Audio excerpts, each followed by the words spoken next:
What's up, guys, and welcome back to MoAn Inc. If you guys are new here, then hello! My name is Erica, and it is a pleasure to have you joining me today on the channel. Because for today's video, as you can see from the title, we are going to be chatting about Lucian, or Lucian. It really depends how you say it. I've always said Lucian, and then recently I have been informed that it is Lucian, whatever. Regardless, before we can get into that, please don't forget to hit the subscribe button and the bell icon so that you know every single time I post in the future.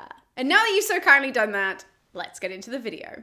Lucian is from Samosata. He was born around 120 AD or CE, and he dies in around 180 CE or AD. He's most famous for his writings in ancient Greek, despite the fact that he would have spoken Aramaic throughout his life. He writes in ancient Greek, and he writes a plethora of different topics. He's famous for being a rhetorician. He is a satirist. He's like so incredibly funny. You guys will see throughout this episode. Sometimes intentionally, sometimes unintentionally, he just is a very witty person. But he also writes philosophical dialogues, literally everything that you can think of. Lucian has probably published in his lifetime something of that nature. What's really interesting about Lucian as a figure is that everything we know about his life, because this is a context episode in case you guys clicked on this thing, I'm gonna get like really into the analysis of anything Lucian. I'm like not. This is all context to give you guys an idea of who he was, the man behind the works,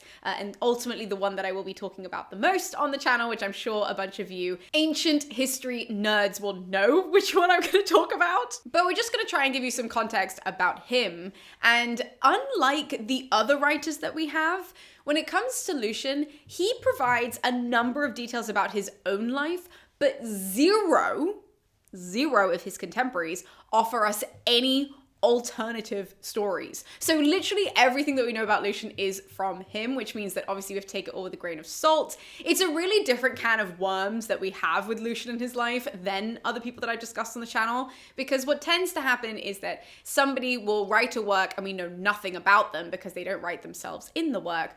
Or we have people who give us little glimmers of who they are, and then somebody else who's a contemporary or a historian much later will give us a little bit more detail, correct some things, maybe say, I know that that's what they say about themselves, but that's like not true. With Lucian, it is purely from his own mouth, which means that as historians, if you guys are coming to this from a different background, like you're a mathematician or whatever it happens to be, as historians, we need to take a lot of this with a pinch of salt. We don't know if all of this is true because he is telling us, which means that he can tell us a possibly watered down version of true events, or he can completely make things up in order to present himself in a particular light. Okay, so just bear that in mind when we are talking about Lucian. Everything comes from him and his own writings. Lucian tells us that when he was young, he apparently shows an incredible talent for making clay models and sculpting, and so therefore, because of that, he ends up becoming an apprentice to his uncle, who's a really big sculptor at the time.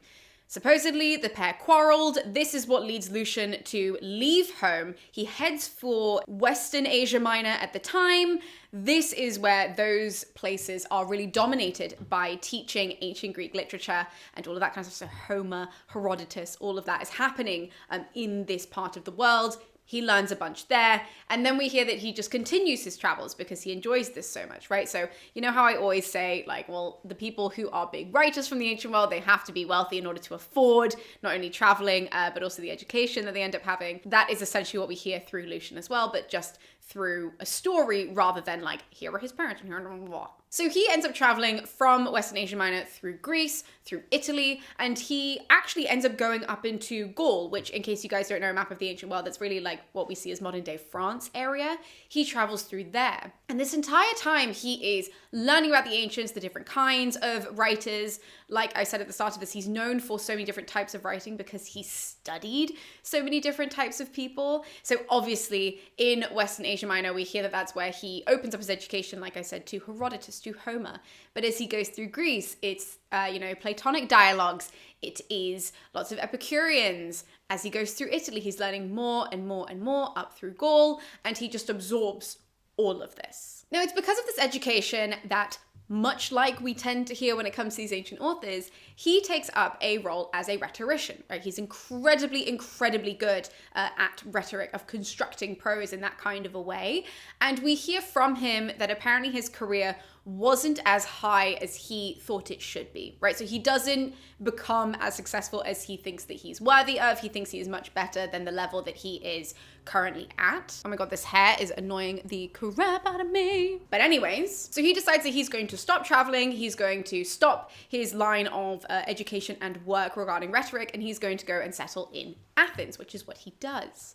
Now, it's when he settles in Athens, he does continue a little bit of his career in, like a little bit. He kind of like touches here and there to sort of make ends meet, to pay the bills, shall we say. But he really dedicates this portion of his life to writing.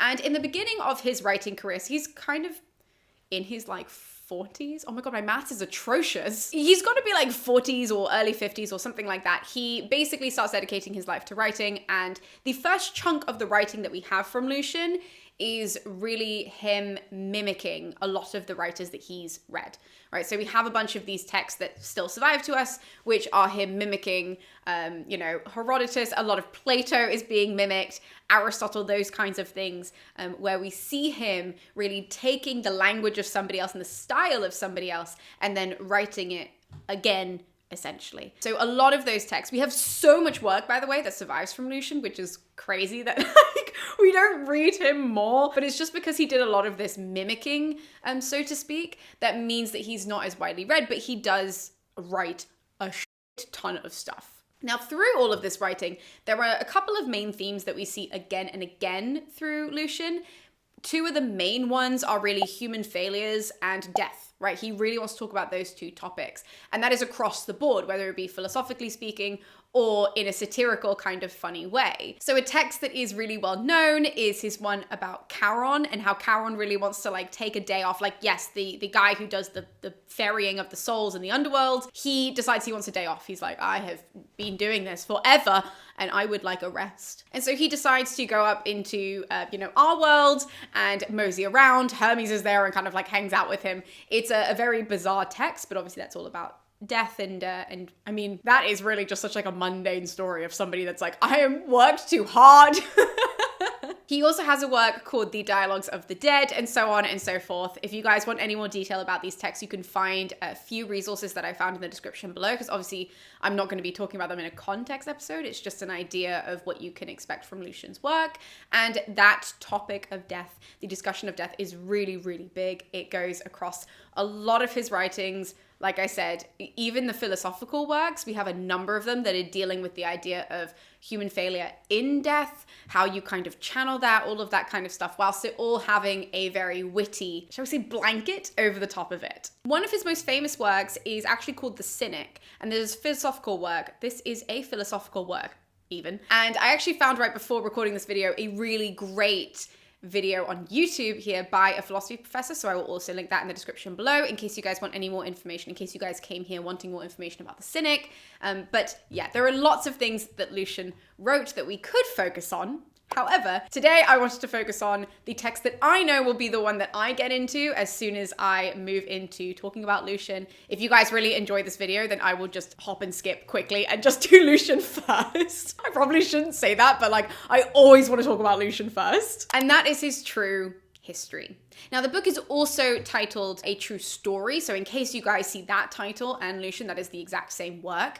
And what's really fascinating about all of his work is that he writes in ancient Greek, but the particular type of ancient Greek that he writes in is a really old style of ancient Greek, which honestly makes his writing really peculiar for the time. And I listened to Natalie Haynes' episode on Lucian before doing this, because I know that you guys are always like really iffy if like me and somebody else come up with the same jokes about something, because hello, there are only so many jokes to make about one thing. And so I've now started watching and listening to Natalie Haynes before I do the episode to make sure that I don't repeat them. This is only something I've done in like the last 3 episodes, like that I've recorded. But Natalie Haynes said this really well, that when it comes to the style of ancient Greek that he's writing in, it is very similar to us nowadays writing in the style of Chaucer. Like, it would just be so jarring to pick up a book that would be like, okay. That's probably what they were feeling at the time. So the ancient Greeks were probably looking at this being like, what is he on? And they certainly had that reaction to the true history or the true story,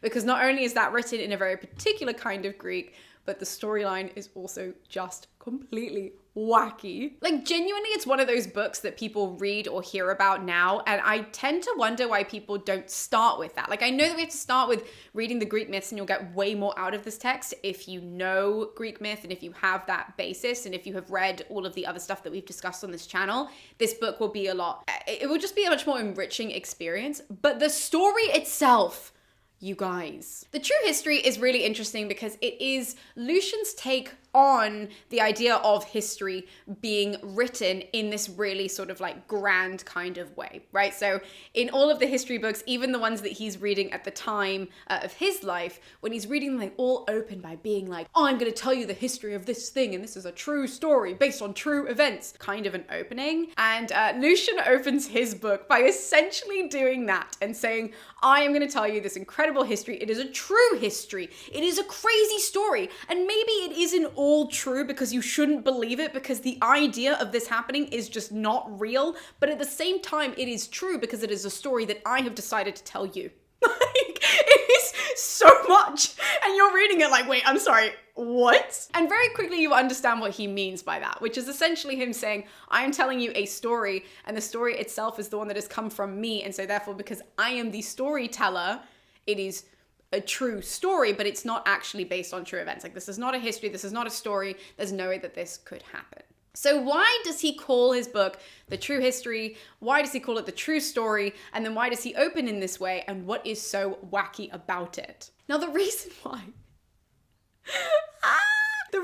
Lucian does this is because he decides to write the first example of science fiction. So when he writes us that opening, he is really using that satirical kind of style to draw you in, the wittiness of it to draw you in, and then to take you on an absolutely mental journey. And everything in this book does mirror something else. So it's really interesting when you look at the analysis of it. There's a lot of it that kind of mirrors like Homer and the Odyssey and those sorts of things.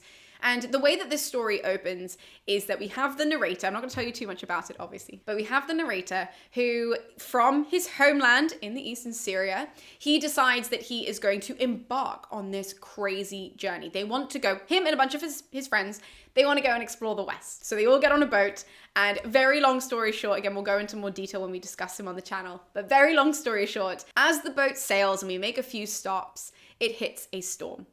And when this storm comes and takes the boat up, all of the men think that they're going to die. It is really dramatic. It is not good. And then when they actually crash land, so to speak, they realize that they are not washed up on an island that is just off the coast of where the storm hits them. No, they wash up on the moon. Yeah, there is literal space travel at the opening of this book. So there's no sort of questioning when you're reading this, like, could this be a true story? Like, he has made it really mythical and really deep and really, like, emotional at the start of this. This is a very classical, like, you know, hero journey sort of a thing that we see. It mirrors a lot of Jason and the Argonauts as well. When the men sort of wash up, there's an island stop that they have where there are all these women on the island and they're like, ooh, they're really hot, but they're like half vine, half woman. I'm not going to get into too much of that. But it is very much mirroring all these things. And when we get to the moon, when these people wash up on the moon, we end up meeting the king of the moon. His name is Endymion, who, if you guys are familiar with Greek mythology, he is the lover of Selene, who's Selene, the goddess of the moon in Greek mythology. And he basically is on the moon. He's the king of the moon. And he says, good, you've arrived. We need some more help because we're about to enter a war with the sun. Yeah, there is a literal war happening in space that these men have just shown up for, and they're like, oh, what? Now, it doesn't only stop there because, yes, there is like an intergalactic war that's going on in space in ancient times. This is like the 2nd century CE AD, and he's like, what if there was a war between the moon and the sun? Wacko doodle. Genuinely crazy. But also there are like really crazy features of this space world. So when I say sci-fi, I use that very loosely because obviously we don't have any like of the science necessarily in there. But what we do have is like vegetables being repurposed in this story. So we have these giant vultures that are used by the people of the moon to travel around, and these giant vultures have lettuce for wings, which I think is very creative and fun. But the vegetables don't stop there. No, we also have reference to mushroom shields, radishes as like ammo, and lots of other herbs are used as weaponry. So there's like a lot of, honestly, you guys, it's giving VeggieTales in a very specific episode of VeggieTales. This is like a really niche reference, but I'm gonna say it anyways. There is an episode of VeggieTales that I watched when I was a really, really little kid, and it was King George and the Ducky, and he really wants a duck that this broccoli has. Guys, bear with me if you haven't watched VeggieTales. And so because he really wants the duck that the broccoli has, King George, who is the main character of this, he's a cucumber, don't worry, I think he's a cucumber, isn't he a cucumber? Regardless of what vegetable he is, he wants to send the broccoli away so that he can have this rubber ducky, and so he sends the broccoli to the pie war. This is where it all comes back. And when the broccoli goes to the pie war, we have these like cutaways to the pie war, and so it's all the vegetables that are on the battlefield, but what they use as ammo is sugar. Hello, this is really giving Lucian, but just in the opposite sense. But anyways, that's not the point of this video. Moving on. There are some other really interesting features to this fantasy sci-fi world that he creates. Most importantly, I think the one that you guys will probably hear mentioned the most is that there are no women on the moon, and so therefore the men actually fall in love and they have families together because, again, women don't exist, which means that men can give birth, and so men give birth through their legs. Now, there are so many other interesting things which we'll be getting into when it comes to us breaking down the true history, because it just gets crazier and crazier and crazier. Like, for example, at some point, the men, so who we followed on the boat, right? This all sounds so crazy. I hope that my neighbors are not listening to me because my window is open and so is theirs, and I hope that they're not listening to me going, what is she on? But these men also venture to like an island of cheese, like literal cheese, and so therefore you can just like eat the land because it's also cheese. I mean, there is just so much going on in this book. It is such a joy, like genuinely it is such a joy to read. It is so fun to read, and like I said, it does really require you to have a really big knowledge of not only ancient history and like the way that ancient historians would write, but also Greek mythology. However, if you don't have those, it's still a really great read, especially if you come to this channel because you are more so a sci-fi nerd. Maybe you're coming to this because you're a fantasy nerd and you're trying to find that kind of like way in, and you've read Homer and maybe you're kind of like, cool, I did that, but like, is there anything of interest? Is there anything else? There absolutely is. Lucian's A True History, or Lucian's The True Story, is the book for you. Like, I really cannot say that enough. It is such a fun read. It is so crazy. And it is one that actually through time, it's gone in and out of fashion. So you guys know that I like to talk about reception here on the channel. And when it comes to the like Lucian's writing, like I said, we have loads and loads of Lucian's writing. Some of it we never stopped reading. So for example, The Cynic, as I mentioned earlier, that's one that sort of remained not popular, but at least read. But when it comes to The True History or The True Story, that really just like disappeared. Like, people did not like it. Not necessarily when it came out, but like in that chunk in the middle that I'm always talking about when it comes to reception. Yeah, that book was like not, it was like not a thing. And it wasn't really until,